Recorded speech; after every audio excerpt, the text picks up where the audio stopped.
Welcome to being at home with George, or I might say, welcome back home with George. I've been on the road for the last few weeks, so it's really nice to be back home. And I want to begin, as we normally begin, by saying yes to whatever comes up, generating the hope, embracing it with the growth mindset, being able to learn from our experience by reflecting on it.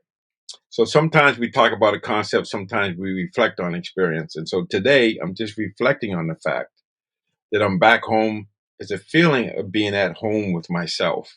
So even though I'm home physically, no matter where I go, where the heart is, and it's possible to feel at home in some foreign place, or if you live in a place that's not all that welcoming, there's still the possibility of being at home within yourself, even if it doesn't equal what's out here. And so I'm aware that some of us are not where we want to be, but at the same time, we have the possibility of being at home with ourselves by making peace with ourselves. And so how do you do that? So for me, it's the awareness.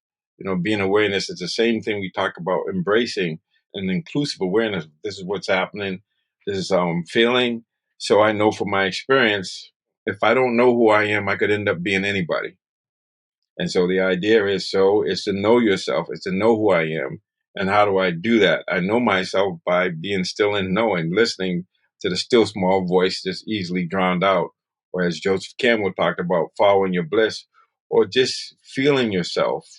Ajahn Samedo, he talked about following the heart, but he talked about training the heart before we follow it, because just following the heart without it being in wisdom, without it being based on how we're feeling and what central desire is, or what feeds us, what makes us feel like we're at home. It feels right, feeling the energy of just being authentically who we are. And so just knowing who I am so that I can be who I am.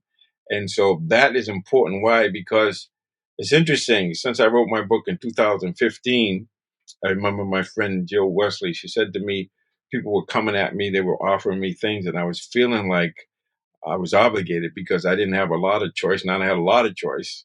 So normally I would say yes to things, but I was able to just think about it in terms of how it made me feel, whether it was in alignment with who I was being and what I was interested in.